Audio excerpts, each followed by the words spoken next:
জিব্রাইল আলাইহিস সালাম নবীর কদম মোবারকে আসার পরে আয়েশা তাকায়া দেখে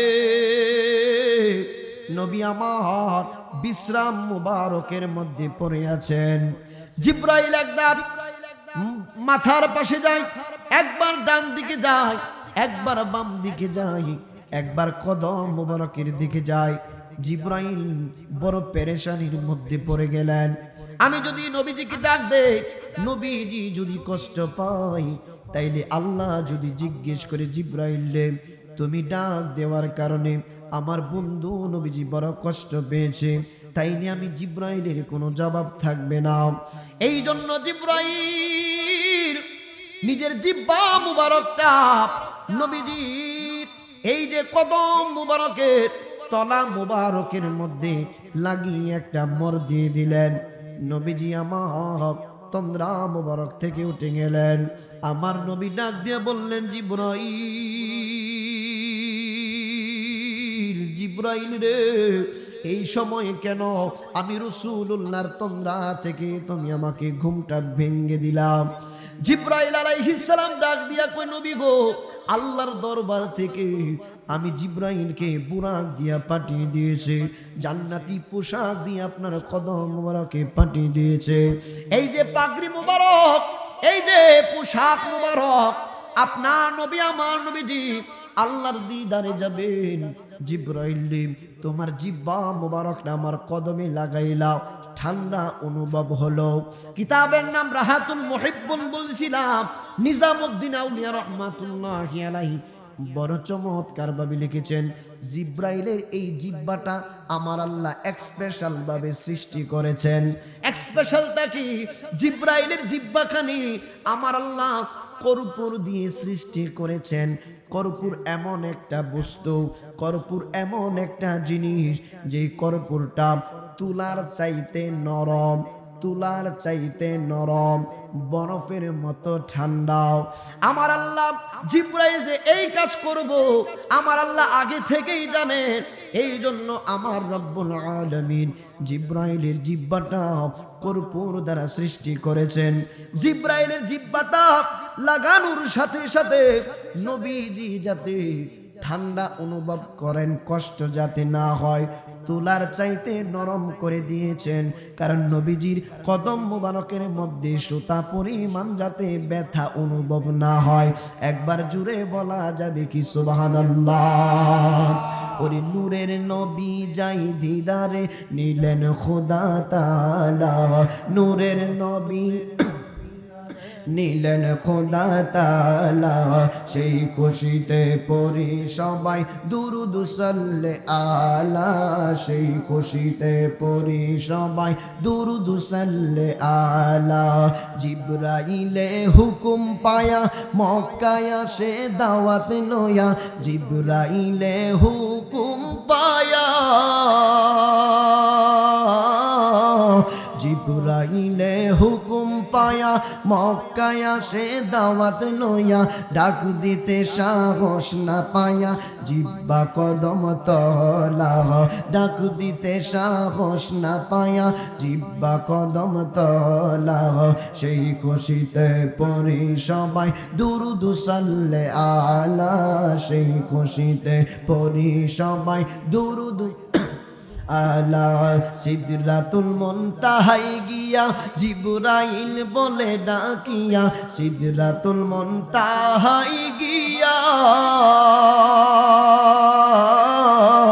সিদরাতুল মুনতাহায় গিয়া জিবরাইল বলে ডাকিয়া, সামনে যেতে পারবো না আর ও গো নূর আল্লাহ, সামনে যেতে পারবো না আর ও গো নূর আল্লাহ, সেই খুশিতে পড়ি সবাই আলা, সেই খুশিতে পড়ি সবাই ইয়া আল্লাহ আল্লাহর দিদার দেখিয়া নয়ন জলে বুক বাসায়া আল্লাহর দিদার দেখিয়া নয়ন জলে বুক বাসায়া সকল উম্মত দাও গো ক্ষমা হাবিবুল্লাহর ওসিলা সকল উম্মত দাও গো ক্ষমা হাবিবুল্লাহর ওসিলা সেই খুশিতে পড়ি সবাই দুরূদ সাল্লে আলা সেই খুশিতে পড়ি সবাই দুরূদ সাল্লে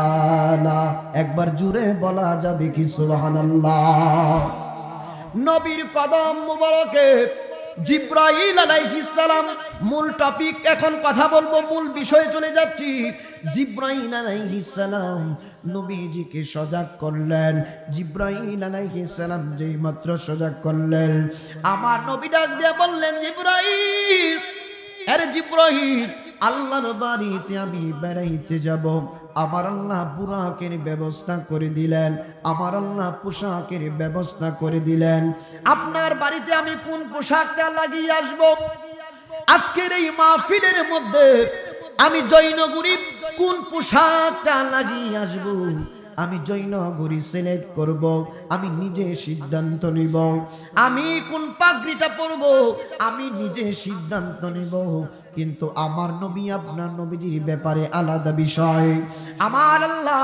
পৃথিবীর সৃষ্টির পূর্বে সমস্ত ফেরেশতাদেরকে যখন সৃষ্টি করেন নাই আমার আল্লাহ তখন মেরাজের পোশাক আমার আল্লাহ কুদরতি ভাবে বানিয়ে রেখেছে জিব্রাইল আলাইহিস সালাম নবীকে বললেন নবী গো আপনি বুরাক মুবারকের উপরে উঠেন আমি মূল কথাগুলি বলে যাচ্ছি ফাঁক দিয়ে অনেকগুলা কথা ছেড়ে দিচ্ছি কারণ 10টা পর্যন্ত আমার সময় 9টা 20 মিনিটে আমি মাইক ধরেছি 12 মিনিট সময় পার হয়েছে আমার বন্ধুরা বাবারা জিব্রাইল আলাইহিস সালাম বললেন নবী গো বুরাকের উপরে উঠুন আপনি যাবেন মসজিদুল এই যে মসজিদে হারাম থেকে আপনি বাইতুল আকসা পর্যন্ত যাবেন নবী আমার ডাক দিয়ে বললেন রে জিব্রাইল আমি যাব আল্লাহর দরবারে আল্লাহর সঙ্গে মুলাকাত করার জন্য আল্লাহর সঙ্গে দিদারে আমি যাব কিন্তু আমার গুনাহগার উম্মতের ফয়সালা আগে দাও আমার গুনাহগার উম্মতের ফয়সালা আমার আল্লাহ কি করেছে জিব্রাইল মুহূর্তের মধ্যে নাই মুহূর্তের মধ্যে হাজির জিব্রাইল এসে বললেন নবী গো আল্লাহ সিদ্ধান্ত গ্রহণ করেছেন যতদিন পর্যন্ত আপনি আল্লাহর দরবারে আমার আল্লাহর সঙ্গে প্রেমের খেলা খেলবেন প্রেমের আলাপ করবেন ততদিন পর্যন্ত আপনার উম্মতের আমলনামায় কোনো গুনাহ লেখা হবে না নবী আমার বুরাকের উপরে উঠলেন বুরাকের উপরে উঠে আপনার নবী আমার নবী ঊর্ধ্বগমন দিবেন উপর দিয়া চলছেন আপনার নবী আমার নবীজি যাইতে যাইতে যাইতে যাইতে এমন একটা জায়গার মধ্যে আমার নবী পৌঁছে গেলেন আমার নবী আপনার নবীজি দেখতেছেন একটা মজলিসের মধ্যে বড় 2টা ডেকসি দেখা যায় ডেকসি বিবাহের অনুষ্ঠানের মধ্যে গোশত রান্না করেন পোলাও কুরমা রান্না করেন ডেকসি দেখতেছেন একটা ডেকসির মধ্যে নবীজি দেখলেন ভুনা গোশত খুব সুস্বাদু ভুনা গোশত দেখা যায় আরেকটা ডেকসির মধ্যে কাঁচা গোশত পচা কাঁচা গোশত বিশ্রী দুর্গন্ধ আসতেছে নবীজি তাকায় দেখলেন কিছু মানুষ এই ভুনা গোশত গুলা রেখে দুর্গন্ধযুক্ত কাঁচা গোশত গুলা ভক্ষণ করতেছে নবী আমার বললেন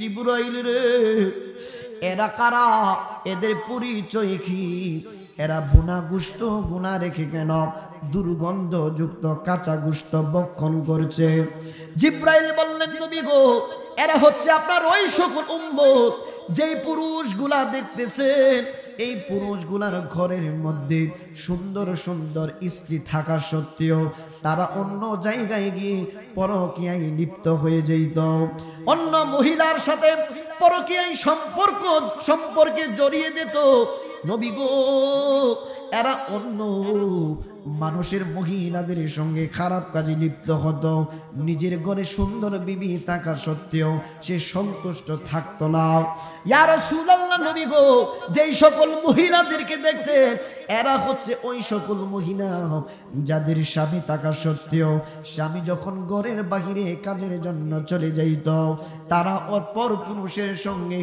অনৈতিক কাজের মধ্যে লিপ্ত হয়ে যাইত, খারাপ কাজে জেনার মধ্যে লিপ্ত হয়ে যাইত। নবী গো, আমার রব্বুল আলামিন আজকে এই দেখেন আপনার এই সকল উম্মতদেরকে কিয়ামত পর্যন্ত এই দুর্গন্ধযুক্ত কাঁচা গোশত তাদেরকে খাইতে দিয়েছে। একবার জুড়ে বলা যাবে কি নাউযুবিল্লাহ। নবী আমার আস্তে আস্তে করে সামনের দিকে যাচ্ছে। নবী আমার একটু সামনের দিকে যাওয়ার পরে নবীজি দেখলেন গো, একটা বিশাল বড় পাথর নিয়ে একটা লোক দাঁড়িয়ে আছে, পাথরের নিচে আরেকটা লোক শুয়ে আছে। এই পাথর যেই ব্যক্তির হাতের মধ্যে নিয়েছে, এই লোকটা পাথর দিয়ে তার মাথার মধ্যে জুড়ে জুড়ে আঘাত করতেছে। মাথা টুকরা টুকরা হয়ে ফিনকি দিয়ে রক্ত বের হচ্ছে। নবী আমার জিজ্ঞেস করলেন, জিবরাইল রে, বারবার তাকে মাথার মধ্যে আঘাত করা হচ্ছে, সে মরে যাচ্ছে, আবার তাকে জিন্দা করা হচ্ছে, আবার তাকে এই রকম শাস্তি দেওয়া হচ্ছে, এই রকম শাস্তি কেন তাকে দিচ্ছে রে জিবরাইল? জিবরাইল বললেন, নবী গো,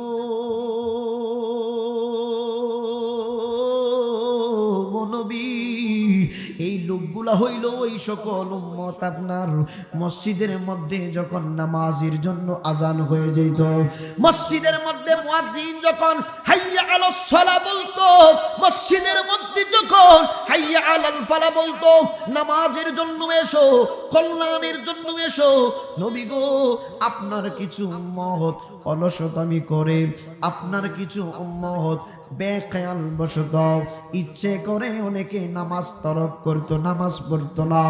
এই জন্য কিয়ামত পর্যন্ত আপনার এই উম্মত গুলাকে কিয়ামত পর্যন্ত এই পাথরের আঘাতের এই আযাবটা কি সহ্য করতে হবে। এই জন্য বাপ একটু মনোযোগ দিবেন, কথা বলবেন না। নবী আমার সামনের দিকে গেলেন, আযাবের কথাগুলো জানলেন। আমাদের হয়তো বা একটু পরিবর্তন আসতে পারে বাপ, কারণ আমরা কোন দিন কে মারা যাব পৃথিবীর কোনো মানুষ কিন্তু আমরা কেউ বলতে পারবো না। আপনি আজকে দেখেন যুবকরা যে হাঁটাহাঁটি করতেছে, বড় আনন্দ করতেছে। আজকে দেখেন বড় আনন্দ করে বিছানার মধ্যে আমি আপনি শুয়ে যাব। বিছানা শুয়ে যাওয়ার পরে সকলেই চিন্তা করব, আগামীকাল সকালবেলা পিরিসকান্দি বাজারের মধ্যে বাজার করতে যাব। অনেক যুবকরা চিন্তা করবে, আগামীকাল ভৈরব বাস স্ট্যান্ডের মধ্যে চলে যাব, ভৈরব বাজারে মার্কেটের জন্য যাব।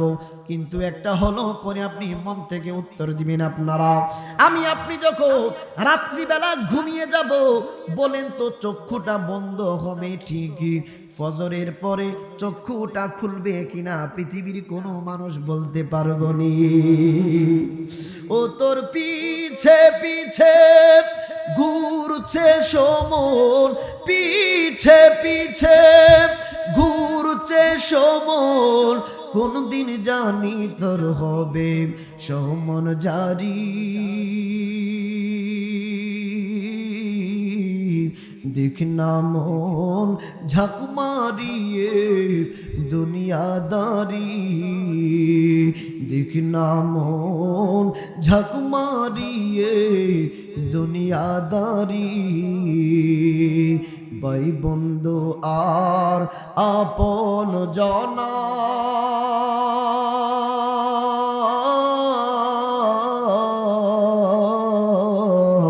সঙ্গে তোমার কেউ যাবে না, ঠিক না বেটি? ও তুমি আইসো একা যাইবা একা, আইসো একা যাইবা একা, সঙ্গে তোমার কেউ রবে না। দেখ না মন ঝাঁক মারিয়ে দুনিয়াদারি, দেখ না মন ঝাঁক মারিয়ে দুনিয়াদারি। আল্লাহু আকবার। জিব্রাইল আলাইহিস সালাম নবীজিকে নিয়ে আরেকটু সামনের দিকে গেলেন। সামনের দিকে যাওয়ার পরে আমার নবী, আপনার নবী দেখতেছেন বিশাল বিশাল আকারের বড় বড় পেটওয়ালা মানুষদেরকে দেখা যায়, যারা বিশাল আকারের পেট থাকার কারণে বসা থেকে দাঁড়াইতে পারতেছে না, বসা থেকে দাঁড়াইতে পারতেছে না। নবীজি জিজ্ঞেস করলেন, জিবরাইল রে, এরা কারা? এদের এইরকম শাস্তি কেন? তাদের পেটের ভিতরে কি দেখা যায়? তাদের পেটগুলা বড় বড় কেন? নবীজি বললেন, যেই মাত্র এই কথা বললেন, জিব্রাইল বললেন, নবী গো, এরা হচ্ছে দুনিয়ার ওই সমস্ত লোক যারা দুনিয়ার মধ্যে সুদের ব্যবসা করত, যারা দুনিয়ার মধ্যে সুদের ব্যবসা করে গরিবদেরকে আরো গরিব বানায়া দিত, অধিক পরিমাণ লভ্যাংশ পাওয়ার জন্য সুদের ব্যবসার মধ্যে জড়িয়ে যাইত। নবী গো, এরা ওই সমস্ত আপনার উম্মত যারা পেট বড় বড় করে তারা বসে আছে। আর আরেকটা রাওয়াতের মধ্যে আসছে, যারা সুদের ব্যবসা করবে এবং যারা যাকাত দিবে না, তাদের পেটের ভিতরে বড় বড় সর্প থাকবে, তাদের পেটের ভিতরে বড় বড় সর্প থাকবে, তাদের পেটটা আগুনে ভর্তি থাকবে। এই যে পিছনের রাস্তা দিয়া আগুনের স্ফুলিঙ্গ বের হবে, মুখের ভিতর দিয়া রক্ত বের করবে বাবা, কিয়ামত পর্যন্ত তারা এই রকম শাস্তি পেতে থাকবে। একবার জুড়ে বলা যাবে কিনা আউযুবিল্লাহ। নবীজি যাইতে যাইতে যাইতে যাইতে নবীজি যাইতে যাইতে মসজিদুল আকসা পর্যন্ত গেলেন। নবীজি যাওয়ার পরে দেখেন সমস্ত আম্বিয়া আলাইহিস সালামগণ ওই মসজিদুল আকসার মধ্যে উপস্থিত। মুসা নবী রওজার মধ্যে ছিলেন, ঈসা নবী চতুর্থ আসমানে ছিলেন, ইদ্রিস নবী চতুর্থ আসমানে ছিলেন। সমস্ত নবীগণ যার যার রওজার মধ্যে ছিলেন। কিন্তু দয়াল নবী গিয়ে দেখেন, নূরের নবী দেখেন সমস্ত নবী রাসূলগণ এই মসজিদে আকসার মধ্যে লাইন ধরে কাতারবদ্ধ হয়ে দাঁড়িয়ে গেছে। জিবরাইল ডাক দিয়া কয়, নবীজি আপনি আজকে ইমামতিতে দাঁড়াইবেন, আপনার ইমামতিতে আজকে 2 রাকাত নামাজ সমস্ত নবী রাসূলগণ আপনার পিছনে পড়বে। তাইলে বোঝা গেল সমস্ত নবী রাসূলগণ স্ব রওজা মুবারকের মধ্যে জিন্দা। শুধু জিন্দা নয়, রওজা মুবারকে থেকে ওনারা অন্য জায়গায় পর্যন্ত আসা যাওয়া করতে পারেন। জুরে জুরে বলা যাবে কি সুবহানাল্লাহ। বড় আশ্চর্য হবেন, তথ্য নেন, বড় আশ্চর্য হবেন। ইমামে জালালউদ্দিন সুয়ুতি রাহমাতুল্লাহি আলাইহি বড় একটা চমৎকার কিতাব লিখেছেন, যেই কিতাবটা আমার বাসায় আমার রিসার্চ সেন্টারে আছে, 2 খণ্ডে সমাপ্ত, আরবি টু আরবি কিতাব।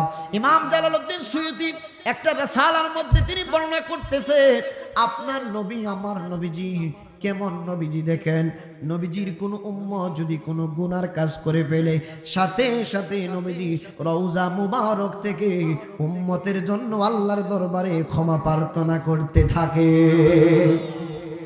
নবীজির উম্মত কোন মুসিবতে পড়ে গেলে, কোন সমস্যার মধ্যে পড়ে গেলে, আপনার নবী আমার নবীজি কত দরদি নবী। দেখেন, নবীজি সাথে সাথে আল্লাহর কাছে উম্মতে মুহাম্মাদির জন্য সাহায্য প্রার্থনা করেন। নবীজির ব্যাপারে ইমামে জালালউদ্দিন সুয়ুতি রাহমাতুল্লাহি আলাইহি লিখে, নবীজির পছন্দের কোন উম্মত যদি থেকে থাকে গো, নবীজি কোন উম্মতের প্রতি যদি মায়ার নজরে তাকিয়ে যান, নবীজির যদি একটু দরদ হয়, মায়া হয়, ওই উম্মতের জানাজাই পর্যন্ত নবী হাজির হয়ে যায়।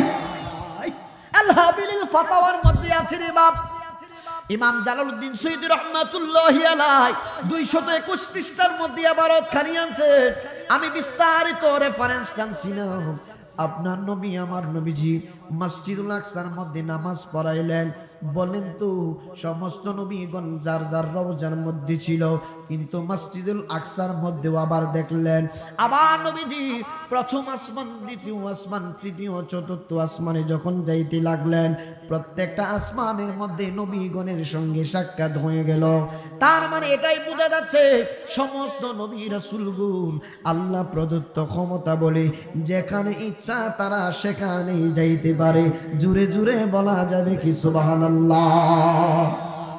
জিবরাইল আলাইহিস সালাম নবীকে নিয়ে সিদরাতুল মুনতাহা পর্যন্ত গেলেন। মাঝখানে আর বললাম না, সময় খুব অল্প। আপনার নবী আমার নবীজি সিদরাতুল মুনতাহায় গেলেন। সিদরাতুল মুনতাহা হলো জিবরাইলের বাসা, জিবরাইলের বাড়ি। জিবরাইল বললেন, নবী গো, ও নবী, আপনি এই জায়গা থেকে একা একা আপনাকে যেতে হবে। আমি জিবরাইল এক কদম আর সামনে বাড়াইতে পারবো না। আরে জিবরাইল, আমাকে নিয়ে আসলাম আল্লাহর বাড়িতে দিদারি নিবাব, এখন মাস পথে রাইকা তুমি জিবরাইল কোথায় চলে যাচ্ছ? এটা তো ভালো ব্যবহার না জিবরাইল, আমাকে একা রেখে তুমি যাইতে পারবা না। নবী গো, আমি যদি সুতা পরিমাণ সামনের দিকে যাই, তাহলে আমি জিবরাইলের 600 নূরের পাখা নইয়া আল্লাহর নূরের তাজাল্লিতে জ্বলে পুড়ে সার খার হয়ে যাব। তাইলে কি বুঝলেন? আগুনের ভিতরে যদি আগুন দেন, আগুনের ভিতরে যদি এক আগুনের বিশাল বড় আগুনের স্ফুলিঙ্গের ভিতরে যদি আপনি আগুনের অন্য জায়গা থেকে আগুনের আংরা এনে ভিতরে ঢুকায়া দেন, বলেন তো আগুন কি আগুনকে পুরাইতে পারেনি? আগুন আগুনকে পুরাইতে পারে না। আগুনের ভিতরে আগুন দিলে কিছুই হবে না রে বাপ। জিবরাইল নূরের তৈরি, আল্লাহ লামাকান, সেখানে 70,000 পর্দা, সেখানে নূরের একটা অবস্থা, নূর আর শুধু নূর। নূরের ভিতরে নূর গেলে তো কোনো অসুবিধা নাই, কিন্তু জিবরাইল এমন নূর, তার চাইতে লক্ষ লক্ষ কোটি কোটি গুণ বেশি পরিমাণ ক্ষমতাশালী আল্লাহর নূরের তাজাল্লি। যেখানে কোনো অন্ধকার নাই, যেখানে কোনো আলোর ব্যবস্থা নাই, যেখানে লামাকান মানে কিছু নাই বলতে কিছুই নাই, সেই দিকে আমার নবী আপনার নবীজি একা রওনা দিবেন। তাই এখান থেকে বোঝা যায় আমার নবী নূরের নূর। সুবহানাল্লাহ, আমার নবী নূরের নূর। আমার নবী না হইলে জিবরাইল হতো না, আমার নবী না হলে কুল কায়নাত কোনো কিছুই হইতো না।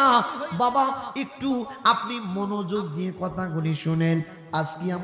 আজকে আমরা যেই মেন্টালিটি নিয়ে চলাফেরা করছি, ইসলাম এত সহজ, আবার ইসলাম বড় কঠিন। আল্লাহকে আপনি যদি পাইতে চান, তাইলে অবশ্যই তার হাবিবুল্লাহর সন্তুষ্টি আগে অর্জন করা লাগবে। কেন বলছি বাপ, একটু মনোযোগ দিয়ে শুনবেন। এক সাহাবী এসে বলল, বুখারী শরীফ 911 পৃষ্ঠার হাদিস, 911 পৃষ্ঠার হাদিস, আপনি বাসায় গিয়ে খুলে দেখুন। আপনার নবী আমার নবীর কদম মুবারকে একজন সাহাবী আসলেন, আয়েশা ডাক দিয়ে বললেন, নবী গো, কিয়ামত কোন দিন হবে? কিয়ামত কখন হবে? নবীজি বললেন, সাহাবীরে, কিয়ামতের জন্য তুমি কেন পাগল হয়ে গেলা?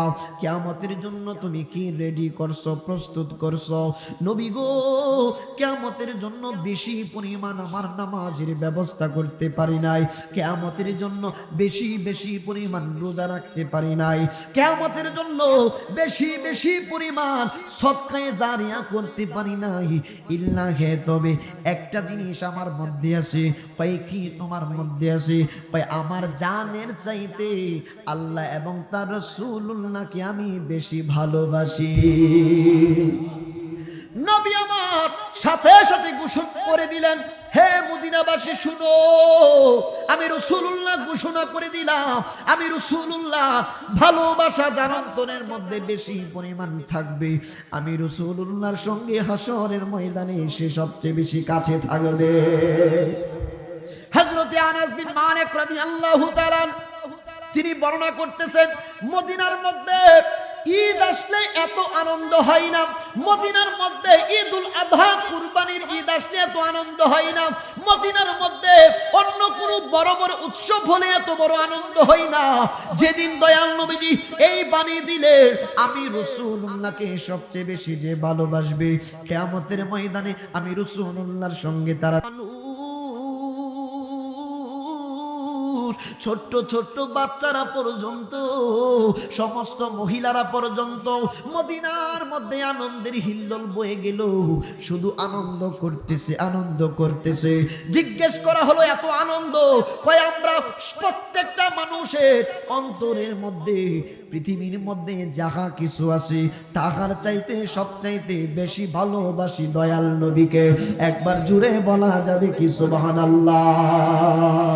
নবী প্রেমের মালা পরে, নবী প্রেমের মালা পরে হইলাম পাগল দেওয়ানা, ওই কদমে যাওয়া হলো না, ওই কদমে ও না বলুন। নবী প্রেমের মালা পরে, নবী প্রেমের মালা পরে হইলাম পাগল দেওয়ানা, ওই কদমে না, ওই কদমে যে পড়েছে নবীর টানে,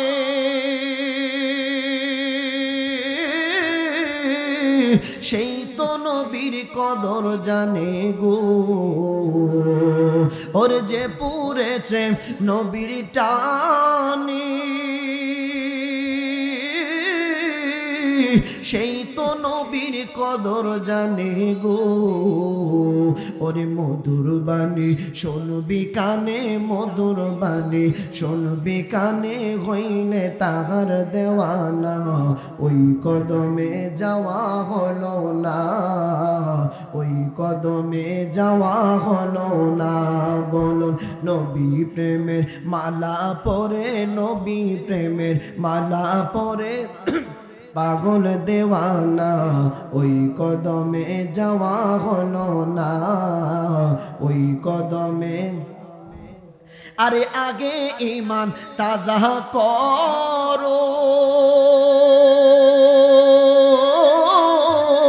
পরে রোজা নামাজ পড়ো গো। ওরে আগে ঈমান তাজা করো, পরে রোজা নামাজ পড়ো গো। ওরে ঈমান হলো নূর নবীজি, ঈমান হলো নূর নবীজি, কোরআন হাদিস দেখো না, ওই কদমে যাওয়া। জুড়ে বলা যাবে কি সুবহানাল্লাহ। নবী আমার মদিনার মধ্যে তো আনন্দের হিল্লোল বয়ে গেল, একটাই মাত্র কারণ, রাসূলুল্লাহর সঙ্গে সবাই থাকতে চায়, রাসূলুল্লাহর প্রশংসা সবাই করতে চায়। আহা, সিদ্দিক আকবর ইসলামের প্রথম খলিফা, সিদ্দিক আকবর ইসলামের প্রথম খলিফা, হযরতে ফারুক আযম ইসলামের দ্বিতীয় খলিফা, হযরতে উসমান জুন্নুরাইন ইসলামের তৃতীয় খলিফা, হযরতে শের খুদা আলী মারতুজা রাদিয়াল্লাহু তাআলা যিনি খাতুনে জান্নাতের স্বামী, উনি ইসলামের চতুর্থতম খলিফা। তিনারা সমস্ত সাহাবা কেরাম কিন্তু কোরআন পড়েছেন, আমরাও কোরআন পড়ি, নবীর সাহাবা কেরামও কোরআন পড়েছেন, আমরাও হাদিস পড়ি, নবীর সাহাবা কেরামও নবীর নুরানি জবান মুবারক থেকে হাদিস শ্রবণ করেছেন। পার্থক্যটা কি জানেননি বাপ? নবীর সাহাবা কেরাম কোরআন পড়ে নবীজির শান শুধু বলতেন, আমরা কোরআন পড়ে নবীজিকে খাটো করতে চাই। কুল ইন্নামা আনা বাশারুম মিসলুকুম, সিদরাতুল মুনতাহা থেকে নবীজি যাবে, নবীজি তো সাধারণ না। কুল ইন্নামা আনা বাশারুম মিসলুকুম, এই আয়াতে কারিমা সিদ্দিক আকবর পড়েছেন, জীবনে কোনো দিন বলেন নাই নবী গো, ওগো মায়ার নবীজি আপনি আমার মতো। সিদ্দিক আকবর একদিনও বলেন নাই, কারণ সিদ্দিক আকবর এই আয়াত পড়েছে। আহা, শামীম হাসান লক্ষ্মীপুরী সাহেব শুনেন, সিদ্দিক আকবর এই আয়াতে কারিমা তেলাওয়াত করেছেন, পাঠ করেছেন, কিন্তু কোনোদিন জবান দিয়া বের হয় নাই নবী আমাদের মতো। হযরতে ওমর ফারুক আযম পাঠ করেছেন, কোনোদিন বলেন নাই নবীজি আমার মতো। উসমান জুন্নুরাইন পাঠ করেছেন, জীবনে কোনো সাহাবীর কল থেকে দেখাইতে পারবেন না যে নবীর কোনো সাহাবী বলেছেন নবীজি আমার মতো। কিন্তু কলির যুগে আইসা, if you don't mind please, আমি মেনশন করে বলছি না, আমি ঘরোয়াভাবে কথাগুলো জানিয়ে দিচ্ছি বোঝানোর জন্য। নবীর কোন সাহাবী বলেন নাই নবীর সাহাবীরা কোরআন বেশি বোঝে নাকি আমরা বেশি বুঝি। নবীর সাহাবীরা কোরআন বেশি বুঝেন। আমরা কোরআন পড়ি মক্তবের শিক্ষকের কাছে, কোরআন পড়তে যাই মাদ্রাসার শিক্ষকের কাছে, কোরআন পড়তে যাই ভার্সিটির শিক্ষকের কাছে, কোরআন পড়তে যাই বিভিন্ন উস্তাদ মহোদয়ের কাছে। কিন্তু নবীর সাহাবা কেরাম কোরআন শিখতে গিয়েছেন আমার নবী আপনার নবীর কাছে। নবীর কাছ থেকে কোরআন পড়ার পরেও কোন সাহাবী নবীকে আমার মতো আপনার মতো বলে নাই। আপনি নামাজ পড়েন 5 ওয়াক্ত, আপনি রোজা রাখেন 30টা, নফল ইবাদত করতে করতে করতে করতে আপনি সময় পান না অন্য কাজ করার জন্য। ওয়াল্লাহি আল্লাহর কসম করে বলে যায়, আপনি নামাজ আছে, আপনার রোজা আছে, আপনার দান সদকা আছে। নবীর সাহাবীদের নামাজ কি কমতি ছিল? রোজা কি কমতি ছিল? দান সদকা কি কম ছিল? না, কোনো কিছুর কমতি ছিল না। তারপরেও নবীর কোন সাহাবী নামাজের বড়াইগিরি দেখে নাই, নবীজির কোন সাহাবী আমলের বড়াইগিরি দেখায় নাই। কারণ আমল আপনি যতই কিছুই করেন না কেন, হাসরের ময়দানে নবী যদি বলে আমি তোমাকে চিনি না, সমস্ত আমল করেও কোনো লাভ হবে না, সমস্ত আমল বরবাদ হয়ে যাবে। এই জন্য নবী চিনতে হবে। নবী চিনে যদি আপনি আল্লাহর কুদরতি কদম মোবারকে সেজদা দিতে পারেন, আমার আল্লাহর দরবারে প্রত্যেকটা সেজদা কবুল হয়ে যাবে। জিবরাইল ডাক দিয়ে বললেন নবী গো, নবী আপনি একা একা এই 70,000 নূরের পর্দা আপনাকে পাড়ি দিতে হবে। নবীজি বললেন জিবরাইল এ কেমন ব্যবহার? আচ্ছা ঠিক আছে, আরে জিবরাইল কত চমৎকার কথা, আমি আল্লাহর সঙ্গে কথা বলবো, দিদারে যাব। তোমার কোনো কথা থাকলে বলতে পারো, আমি রাসূলুল্লাহ তোমার ব্যাপারে আল্লাহর সঙ্গে কথা বলবো। জিবরাইল আলাইহিস সালাম বললেন নবী গো, আমি জিবরাইলের ব্যক্তিগত কোনো কথা না, তবে হ্যাঁ একটা কথা আছে নবী গো, আপনি আল্লাহর দরবারে যখন যাবেন তখন গিয়ে বলবেন একটা আরজি। কয় কি আরজি? ভাই আপনার গুনাহগার উম্মতরা যখন হাসরের ময়দান থেকে ফুলসিরাত পানি দিতে যাইব, গুনাহগার উম্মতরা ফুলসিরাতের পুল পানি দিতে গেলে জাহান্নামের মধ্যে পড়ে যাইতে পারে, জাহান্নামের মধ্যে নিক্ষেপ হতে পারে। নবী গো, আল্লাহর দরবার থেকে আপনি এজাজত নিয়ে আসবেন, ফুলসিরাতের পুলের উপরে আমি জিবরাইলের 600 নূরের পাখা বিছিয়ে দিব, আর এই নূরের পাখার উপর দিয়া আপনার গুনাহগার উম্মতরা ফুলসিরাত পার হয়ে যাবে। জিবরাইল যখন এই কথা বললেন, নবী আমার ডাক দিয়ে বললেন রে জিবরাইল, আমার উম্মতের জন্য তুমি এত পাগল, আমার উম্মতের জন্য তুমি এত চিন্তা করো। নবী গো, আমি দেখেছি, আমি কতবার হাজার হাজার বার আপনার কদম মোবারকে গিয়েছি।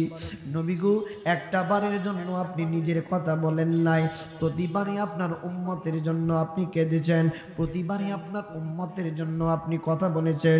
নবী গো, আপনার উম্মত যদি জান্নাতে যায় তাহলে আমি জিবরাইল পর্যন্ত খুশি হয়ে যাব।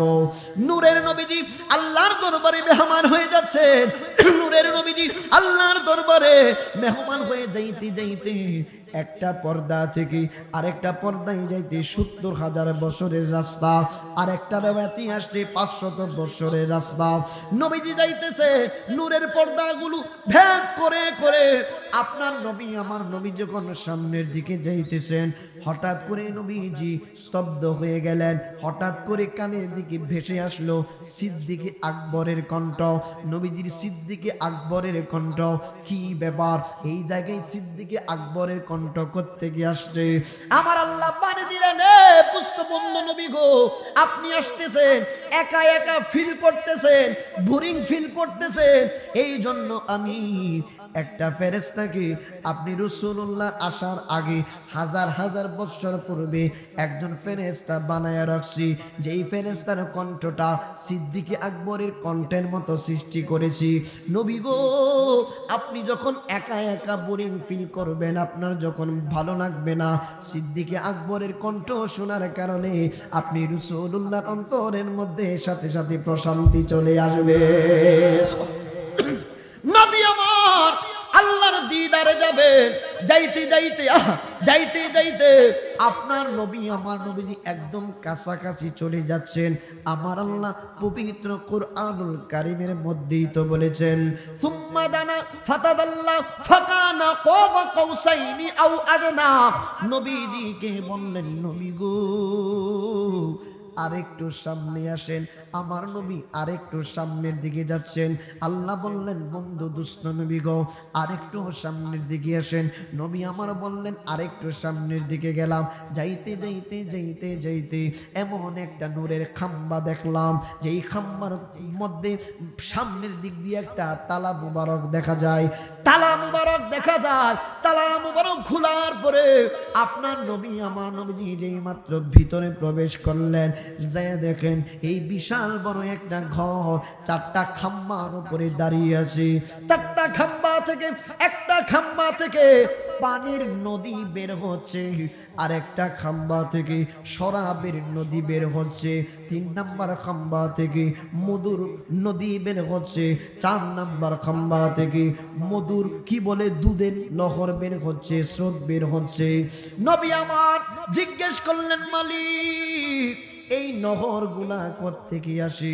মালিক এটার মূল একটা টাঙ্কি আছে, আপনাদের ঘরের মধ্যে পানি আসে নলকূপ দিয়ে বিভিন্নভাবে। এটার মূল একটা টাঙ্কি আছে, গাজী ট্যাঙ্ক, বিভিন্ন যমুনা ট্যাঙ্কটা মেন একটা টাঙ্কি থাকে।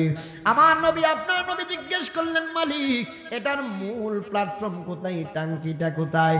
আমার আল্লাহ বললেন, নবী গো আমি এমন একটা টাঙ্কি তৈরি করেছি, যেই টাঙ্কিটার চতুর্দিকে সোনা স্বর্ণ দিয়ে হীরামণি মুক্তা দিয়ে আমি আল্লাহ পারটাকে সাজাইলাম। এই পানিগুলা যে বের হচ্ছে, এই পানিগুলা আমি আল্লাহ সৃষ্টি করেছি রূপার দ্বারা, ঝকঝকে সাদা রূপার দ্বারা, অন্যান্য মণি মুক্তা দ্বারা।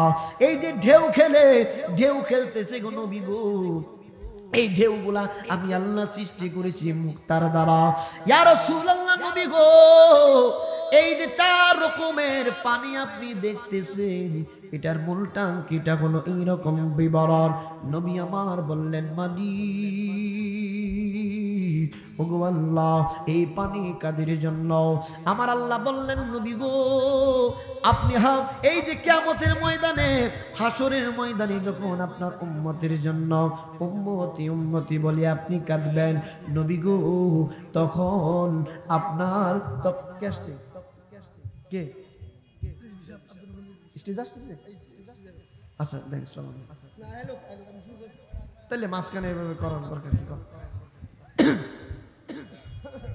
আসলে দিবেন।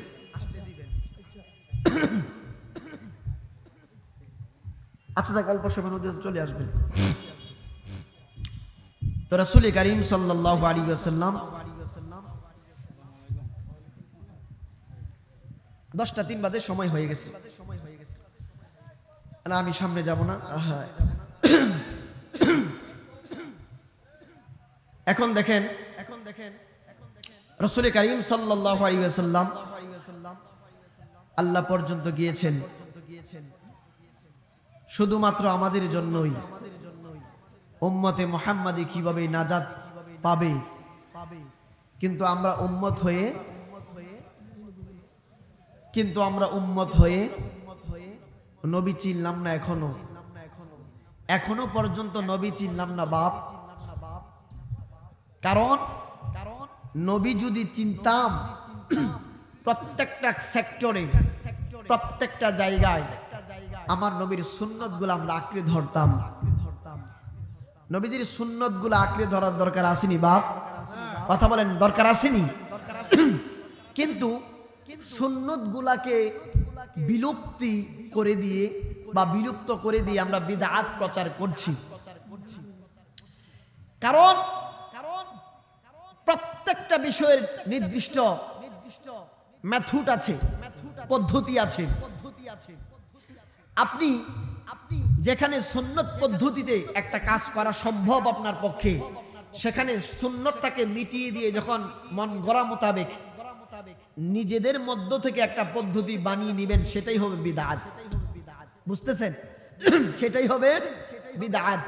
এখন বিষয় হচ্ছে, এই বিষয়গুলো মাহফিলে আলোচনা খুব কম করা হয়। যারা উসুলে ইফতা নিয়ে পড়াশোনা করেছেন বা ফিকহ নিয়ে পড়াশোনা করেছেন, তারা জানেন কিছু বিষয় আছে নির্ধারিত, কিছু বিষয় আছে নির্ধারিত। আসলে ইফ ইউ ডোন্ট মাইন্ড, ওনাদের দায়িত্ব, যেহেতু আমরা মেহমান, ওনাদের দায়িত্ব মোতাবেক 10টায় আসার কথা। এই জন্য ওনারা 10টায় আমন্ত্রিত অতিথিকে বরণ করার জন্য ওনারা প্রস্তুতি নিয়েছেন। এটা আমি থাকলে আমিও এটাও করতাম, if you don't mind please. কিন্তু মাঝখানে আমি মনে করছি যে হয়তো এখানেই চলে আসতে পারে, বুঝছেন? এই জন্য মাঝখানে আমি আমার ওয়াজ আমি ছেড়ে দিছি, মুভমেন্ট অন্যরকম হয়ে গেছে। এই জন্য আমি কথা বলতেছি, হুজুর আসলে আমি ছেড়ে দেব। দেখেন বিষয় হচ্ছে, আমরা কথা না বলি, কি বলতেছিলাম বলেন তো? সুন্নত নিয়ে। দেখেন কিছু বিষয় হচ্ছে নির্ধারিত। ধরেন আপনি ফজরের নামাজ ফরজ কয় রাকাত বলেন? ধন্যবাদ। মুসলিম শরীফে আসছে, একটা বলেই দিই একটা কথা। মুসলিম শরীফের হাদিস, নবীজি ফজরের নামাজের সুন্নতের কথা বলতে গিয়ে বলেছেন, ফজরের সুন্নত এমন ফজিলতপূর্ণ, কোন উম্মত যদি ফজরের নামাজের সুন্নত নামাজ পড়ে, তাহলে সমস্ত দুনিয়ার মধ্যে যত কল্যাণ ভালাই জিনিস আছে, হীরা মণি মুক্তা দিয়ে ভরপুর করে দিলে যেমন মর্যাদা দাম হবে, ফজরের সুন্নতের এর চাইতে ডাবল দাম। সেটাই তো বলি না, সত্য কথা। টিকতে হলে আল্লাহ কুমরুল। এখন যেটা বলতেছিলাম খুব সংক্ষিপ্তভাবে শেষ করব, যে সুন্নত ফজরের নামাজ ফরজ 2 রাকাত, আপনি 3 রাকাত পড়তে পারবেন? 4 রাকাত পড়তে পারবেন?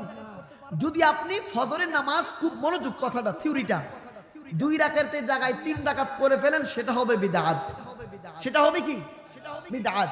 যদি 2 রাকাত থেকে 4 রাকাত করে ফেলেন, সেটা হবে কি? বিদআত। এখন জি দেন, স্লোগান দেন। নারে তাকবীর, আল্লাহু আকবার। নারে তাকবীর, আল্লাহু